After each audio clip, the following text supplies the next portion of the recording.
Bueno, antes que nada agradezco la invitación y fundamentalmente porque creo que es realmente importante que en este cincuentenario del golpe de Estado, de la huelga general, se hayan realizado o se estén realizando aún múltiples actividades orientadas a reivindicar el papel de las organizaciones sociales, políticas, de las personas que desde el primer momento enfrentaron al golpe de Estado y la larga década de dictadura. No obstante, yo quiero hacer un señalamiento. Los mexicanos tienen un dicho bastante gracioso, que es fingir demencia. Se le dice a alguien que está fingiendo demencia cuando se hace el distraído, niega, no se acuerda, no reconoce un hecho que es notorio. Y acá, en medio de esta justa conmemoración, sinceramente lo digo, hay muchos que han fingido demencia o que fingen demencia. Nosotros nos hemos enterado en medio de estos actos conmemorativos que el Partido Colorado fue el defensor de las instituciones.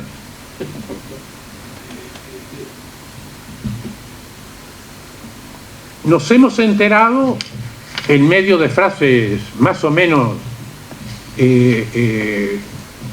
conmovedoras que el Partido Nacional siguió siendo el partido de las leyes. Esas cosas se han dicho, se oyeron. Hay gente que finge demencia. El Partido Colorado, que está claro que en el golpe, que en el momento de concreción del golpe de Estado y durante todo el periodo anterior tuvo expresiones de clara vocación democrática, personas, representantes, Amílcar Vasconcellos, Luis Hierro Gambardella, Flores Mora, expresiones importantes de adhesión a los principios democráticos que regieron el país y que en buena medida se construyeron de la mano del Partido Colorado. Pero el presidente que dio el golpe de Estado, Bordaberry, fue electo por el Partido Colorado. El pachequismo, en la persona de Jorge Pacheco Areco, reivindicó el golpe de Estado y saludó y le deseó los mejores deseos de éxito al dictador. En esa sesión que tanto se recordó con justicia, entre otros lugares en este acto en el Palacio Legislativo, se recogen distintas expresiones oratorias de rechazo al golpe de Estado en la noche del 27 de junio, pero los pachequistas no estaban. Como no estaban los herreristas, no concurrieron a esa sesión, no fueron, no abrieron la boca. Y Martín Recaredo Echegoyen, que era el senador emblemático del herrerismo, de una larga trayectoria política en el país, quien ya había participado junto con su caudillo Luis Alberto de Herrera del golpe de Estado de Terra en el 33, ese Martín Echegoyen, el senador Martín Echegoyen, dirigente principal del herrerismo, pasó a ser presidente del Consejo de Estado designado por la dictadura. hay muchos que fingen demencia, que miran para otro lado. Yo no fui. Yo comparto y entiendo el sentido que le da Adolfo al acto este del Palacio Legislativo, pero yo confieso que a mí no me gustó. De hecho no fui, porque me la veía venir. Me pareció un gran acto de exculpación de quienes tendrían que estar pidiéndole perdón al pueblo uruguayo.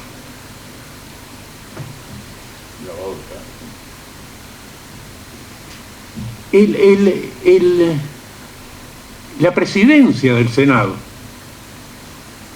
de la Asamblea General, vicepresidenta de la República, presentó un video conmemorativo del 9 de julio convocado por los partidos políticos. Me gustaría saber, los partidos políticos fueron el Frente Amplio y el wilsonismo, punto, más otros, en fin, que adhirieron, que se sensibilizaron, pero la oposición al golpe desde el inicio estuvo dada por el Frente Amplio y el wilsonismo. Y el spot saludaba todo el evento del 9 de julio a los partidos políticos. Todos fuimos víctimas, no hay culpables, no hay responsables.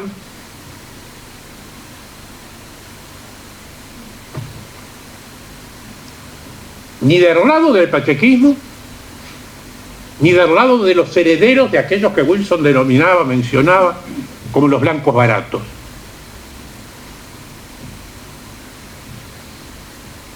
Entonces, todo este recuerdo de acontecimientos sucedidos hace 50 años no puede ser un acto solamente de repudio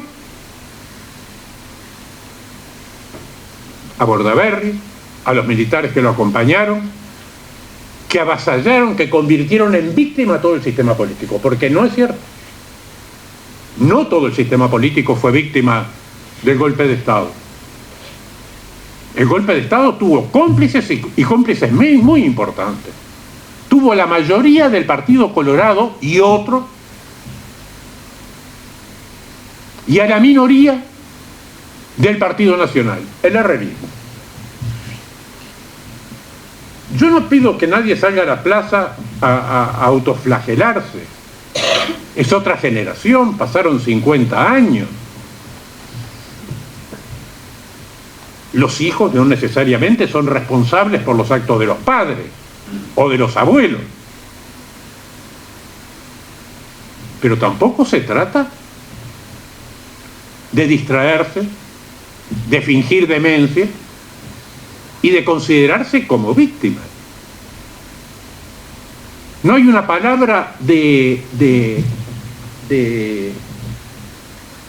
no quiero decir de reflexión, una palabra con sentido reflexivo.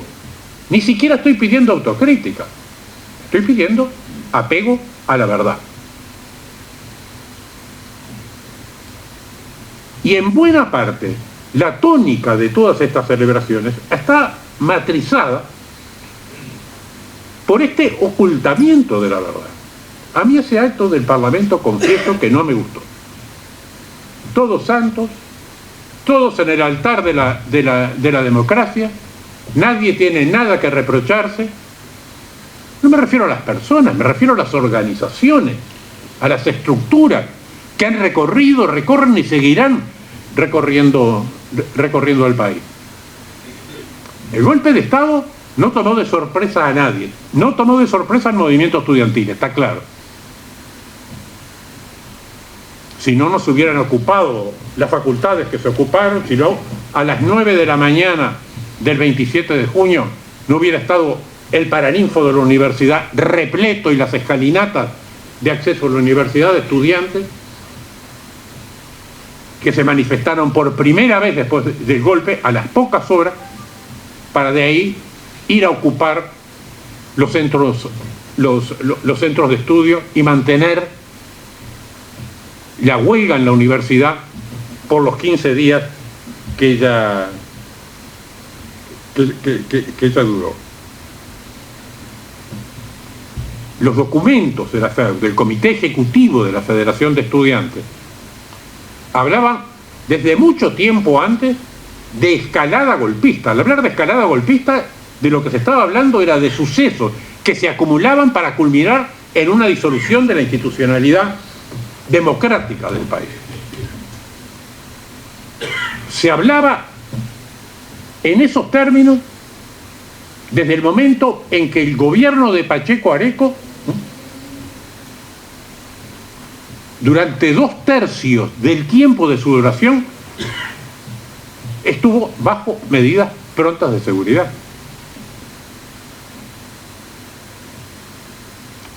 Después de todos los trágicos acontecimientos que se acumularon en abril del 72, se declaró el estado de guerra interno, con el voto parlamentario y la oposición del Frente Amplio. Una figura que no existía en la Constitución, estado de guerra interno, no existía ni existe, totalmente ilegal, que puso a los militares en el centro de la escena nacional como no lo habían estado antes.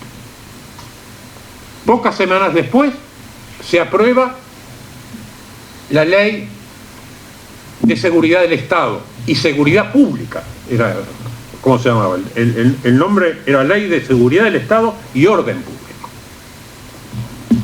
que transfería a los tribunales militares las potestades de los tribunales civiles establecidos constitucionalmente en aquellos casos en los cuales se tratara de establecer justicia sobre actos sediciosos, sin decir claramente que eran esos actos sediciosos. Se hablaba de los delitos contra la seguridad del Estado. Todo eso arbitrariamente definido, sin límites claros, pasaba de los tribunales civiles a los tribunales militares. Fue votado con el apoyo parlamentario. Es decir, cada cosa que estoy diciendo es alejarse más y más de los principios rectores elementales de la legalidad democrática en el país. En febrero del 73, en fin, se ha puesto el ojo, se ha reflexionado sobre posturas confusas, digamos, adoptadas por tal o cual sector de la izquierda uruguaya, o que si en sí mismas no eran confusas, de todos modos generaron confusión. Eso lo deberíamos recordar, pero omitiendo el hecho de que en febrero del 73 el asunto fundamental fue que se creó el Consejo de Seguridad Nacional.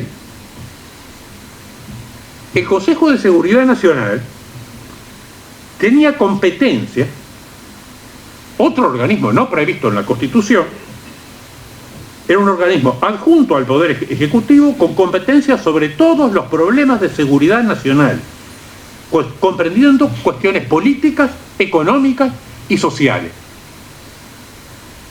Estaba una especie de cogobierno inexistente en las disposiciones legales del país, instalado en febrero con la participación de los comandantes de las Fuerzas Armadas, el presidente de la República y algunos ministros que iban variando: ministro del Interior, ministro de Defensa Nacional, ministro de Relaciones Exteriores, eventualmente ministro de Economía, etc. Un organismo de cogobierno del Estado uruguayo. Entonces, en medio, no sé a quién le puede haber tomado de sorpresa el golpe del 27 de junio. El golpe del 27 de junio fue la culminación de un proceso de deterioro acelerado, acentuado, que se venía dando desde antes, y que se venía dando con mucha fuerza desde antes, con el rol activo de los sectores más de derecha, más conservadores, del Partido Colorado y del Partido Nacional. En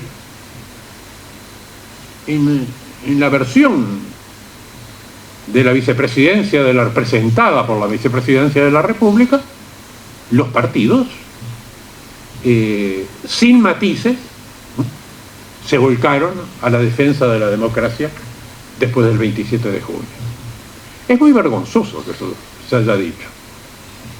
Y para mí esa tónica de exculpación de todos somos víctimas y todo lo demás, más allá de los rasgos positivos que se puedan reconocer en los actos oficiales que se han realizado, es algo inaceptable. Y peligroso. Sí, correcto. Y peligroso. Resulta que los partidos tradicionales no tuvieron nada que ver con este proceso, que fue un proceso acentuado. La FAU participó en la huelga general respondiendo a tres orientaciones básicas.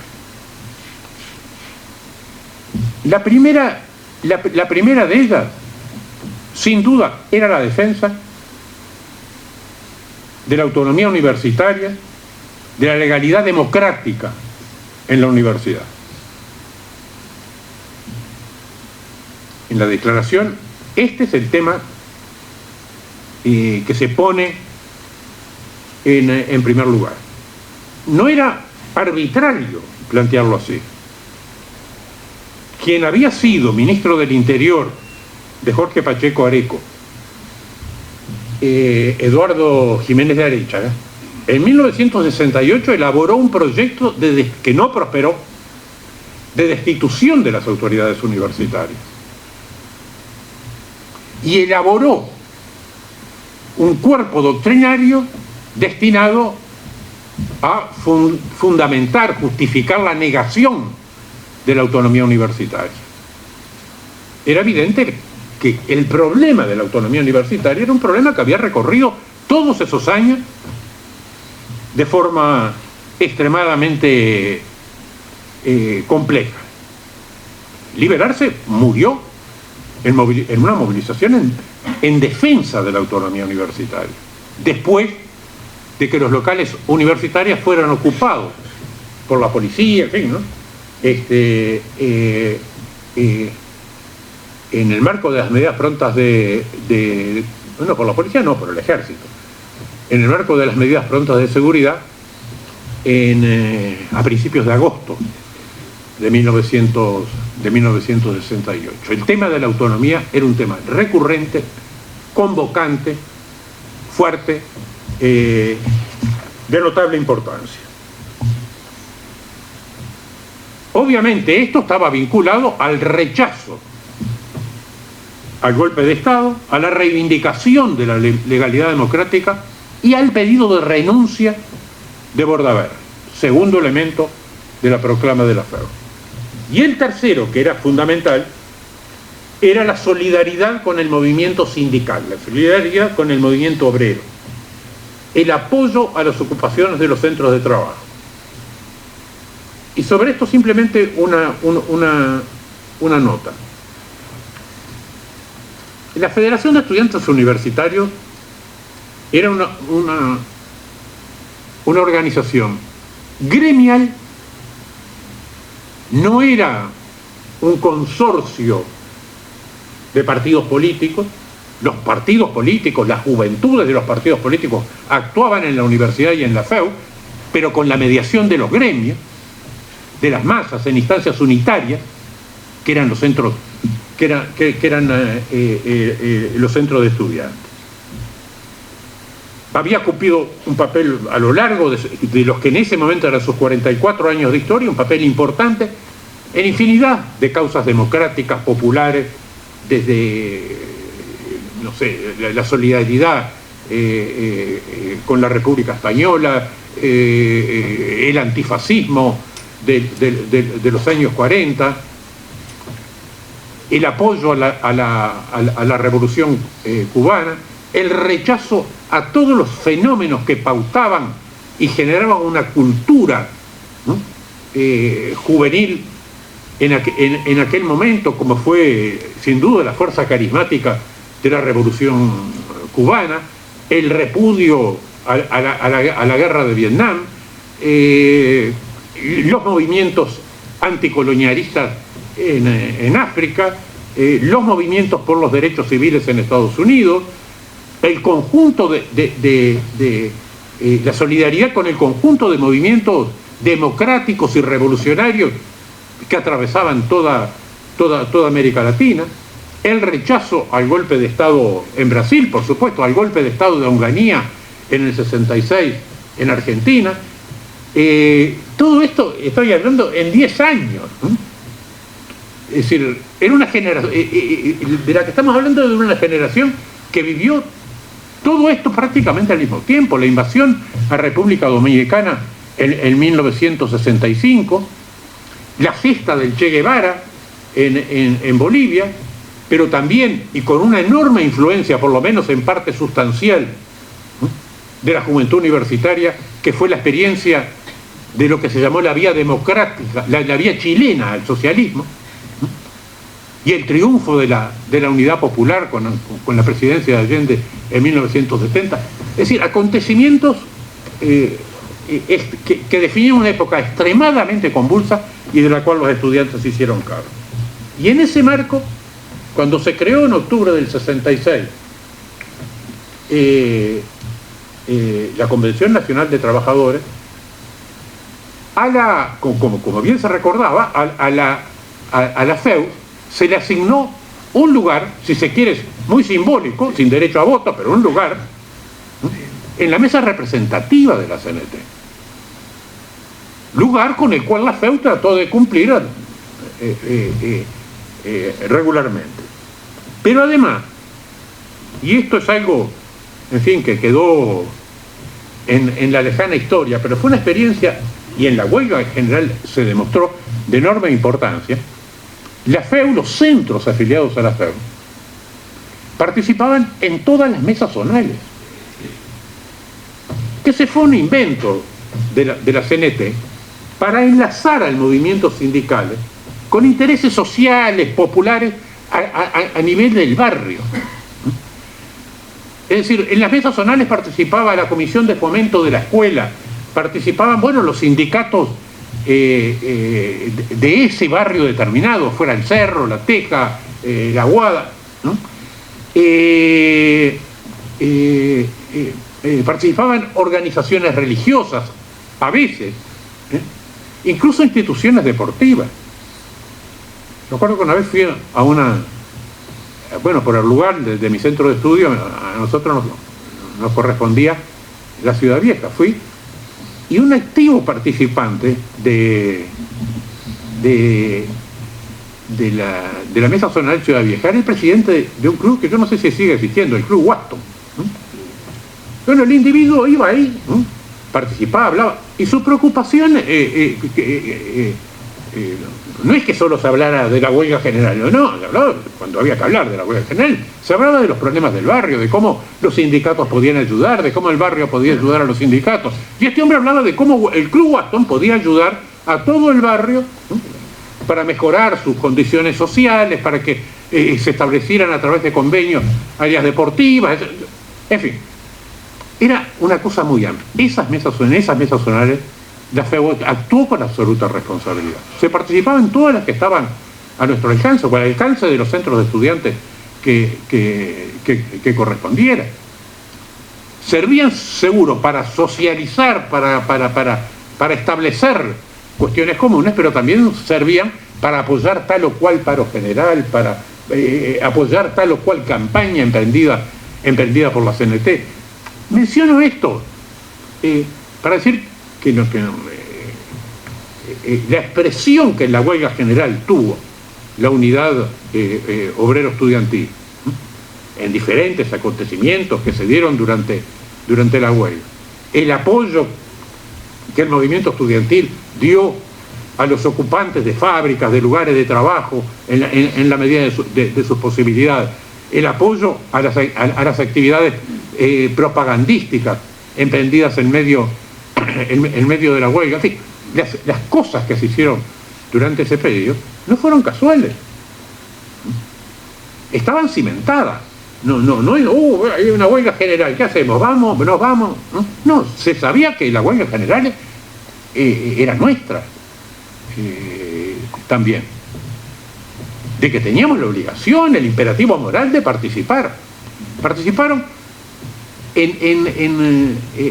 permanentemente unos 3.000 estudiantes en las ocupaciones, pero las manifestaciones centrales, los actos convocados por la Federación, los entierros de Ramón Peré el 8 de julio,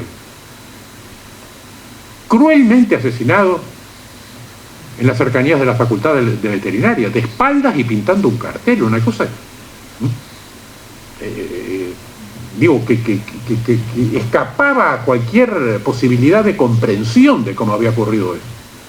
Asesinado contra un muro de un balazo en la espalda, por pintar. Circunstancias análogas fueron las de un muy joven, 16 años, Walter Medina, al día siguiente. Bueno, los sepelios de esos compañeros fueron actas de masas realmente impresionantes. Ahí ya no eran 3.000 los estudiantes que participaban día a día, sino que eso se multiplicaba por 4.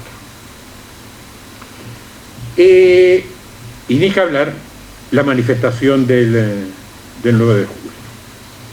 En fin, habría muchas cosas para hablar, yo simplemente quería establecer estos pincelajes.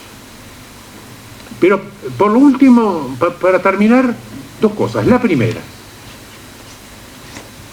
hablar de enfrentamiento a la dictadura en la universidad no es solo hablar del movimiento estudiantil universitario, que sí fue protagonista.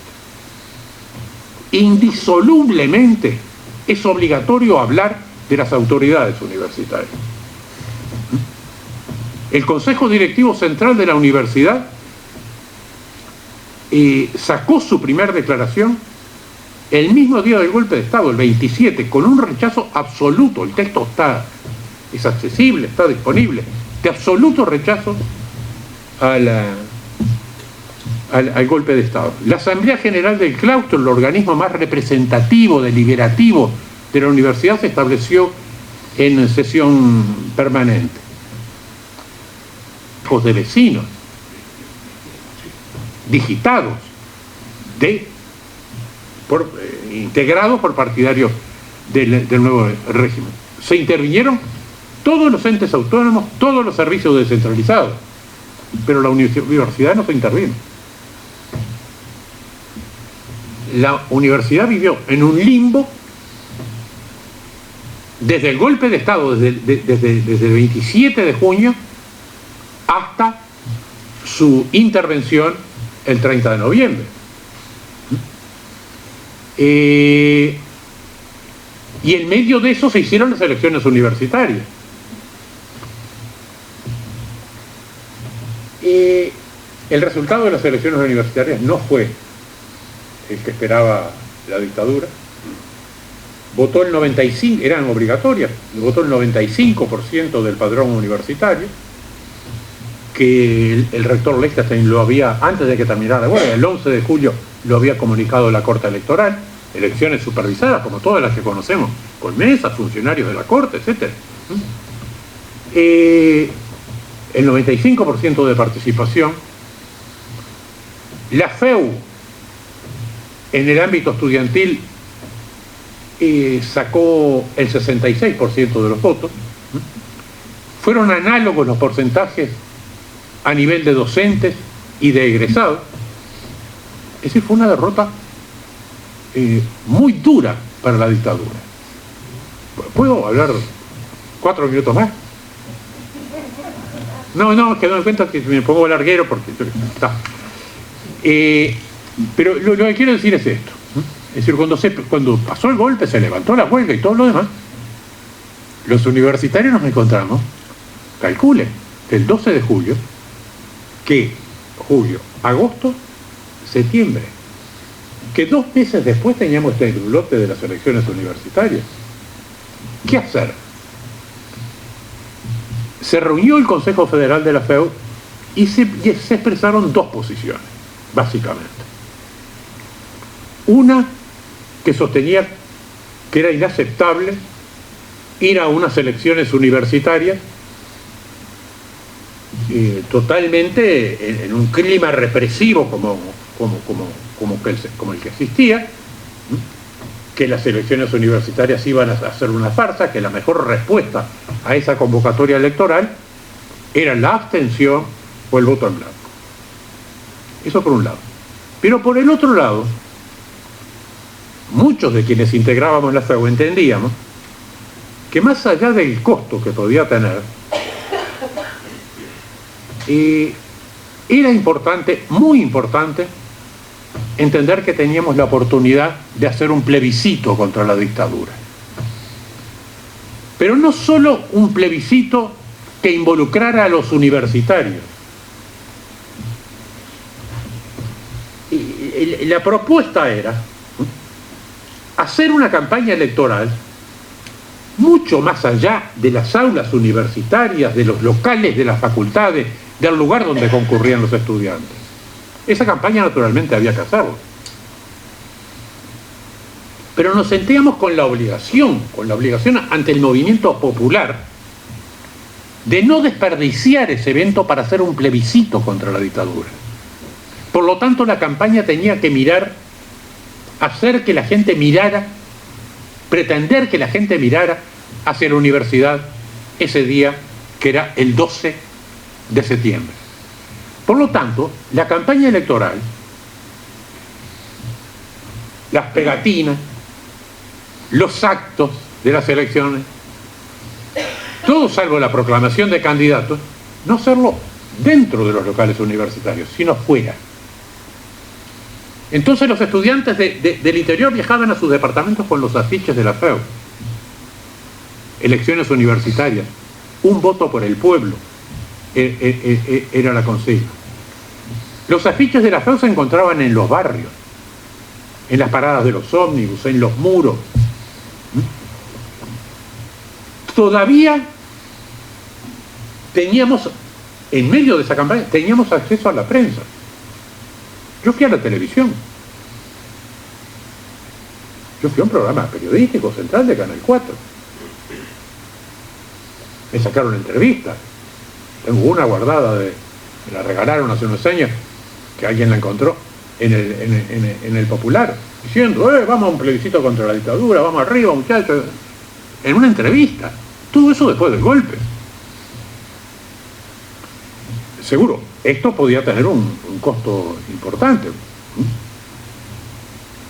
No sé en cuánto se podía innovar, pero eran elecciones de la Corte Electoral con listas. Es decir, los nombres de los candidatos estaban todos ahí. No había que hacer demasiada para ver cuál era, pero aún conscientes de esto, la idea fue: las elecciones universitarias tienen que ser un acontecimiento nacional, las elecciones universitarias tienen que ser un plebiscito contra la dictadura y debe ser conocido, identificado por la gente como un plebiscito contra la dictadura. Todos sabemos lo que ocurrió, el triunfo fue muy importante. El 13 de septiembre convocamos un acto para festejar el triunfo. Les digo, sabiendo que de un modo u otro la intervención iba a venir. Se hizo ese acto, pero el eje del acto tuvo que cambiar dramáticamente. Y de la movilización posterior, una manifestación muy grande por 18 de julio, porque el 13 de septiembre fue el golpe de Estado en Chile. Entonces, el acto de conmemoración, de festejo, de celebración democrática de la universidad, se convirtió en un acto de solidaridad. El 25 de octubre la Corte Electoral dio a conocer los resultados de las elecciones, que eran estos que les mencioné rápidamente. Triunfo absoluto de las fuerzas democráticas. La FAU tuvo una muy alta votación, pero también es bueno de reconocerlo, que el MUN, el Movimiento Universitario Nacionalista, los wilsonistas, sacaron el 30% de los votos.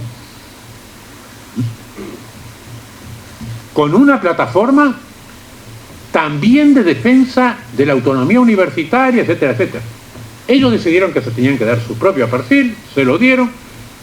Las listas de la FAU salieron como salieron, a través de los gremios estudiantiles, y ganaron la elección.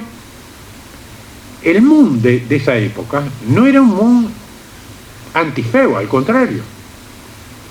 El MUN participaba regularmente en los centros estudiantiles de la FEU. Incluso llegó a dirigir alguno en esos años. Fue una decisión política, darnos nuestro perfil. En esta oportunidad, muchachos, que las listas de la FEU salgan sin él. Es decir, el triunfo democrático fue arrollador, en todos los niveles, en todos los estamentos de la universidad. Todos sabemos cómo siguió esto, ¿no? El 25 de octubre se proclama los resultados electorales. El 27 del mismo mes explota una bomba en la Facultad de Ingeniería, donde muere un estudiante, Marcos Caridad Jordán, en un hecho que todavía no se ha explicado claramente, que en primera instancia todos, el 25 la Corte Electoral proclaman los resultados, el 27 estalló una bomba que era una provocación, aunque lamentablemente seguramente no lo fue. El 28 de octubre, yo hoy dije 30 de noviembre, el 28 de octubre, es la fecha correcta, se interviene en la universidad y se nombra como rector interino a Edmundo Narancio, y el 4 de noviembre se ilegaliza la FEU. En condiciones, la FEU debía proseguir, pero la FEU, repito, era una organización gremial legal, no era una organización clandestina. Entonces, adaptar esa organización a una lucha clandestina, donde además los estudiantes, por su definición, son transitorios. Es decir, están un tiempo en la universidad, después no van a seguir, no siguen. Es decir, son nuevas generaciones que aparecen. Aquellos que fueron fichados previamente, incluyendo a través del mecanismo bastante fácil de las listas electorales, en poco tiempo ya no serían más estudiantes universitarios. La FEU debía pasar a otro. Y por suerte pasó a otro. Y pasó hasta el momento, con tramos muy dolorosos, extremadamente dolorosos, pasó a otro. Simplemente para ilustrar este clima extraño que se vivió, lo que antecedió como acto de masa a las elecciones universitarias fue un festival por la autonomía en el Palacio Peñarol. Se llenó el Palacio Peñarol de estudiantes, docentes, egresados, amigos de la universidad. Hubo expresiones del canto popular y actuó una murga de la Federación de Estudiantes, que tenía base esencialmente en odontología, con el apoyo invaluable, porque si no aquello, en fin, podría haber quedado al riesgo de un papelón, de la murga Diablos Verdes. Pero en ese mismo acto, en fin, no es fácil de transmitir esto, en ese mismo acto nos enteramos de que un estudiante de agronomía, militante de la Asociación de Estudiantes de Agronomía, Hugo de los Santos, el mismo nombre que aquel que había muerto en el 68, había sido detenido y asesinado en prisión. Le habían entregado el cuerpo a sus padres. Es una historia larga, compleja. Discúlpenme si me alargué demasiado, pero créanme que me quedan muchas cosas en el tintero, ¿sí?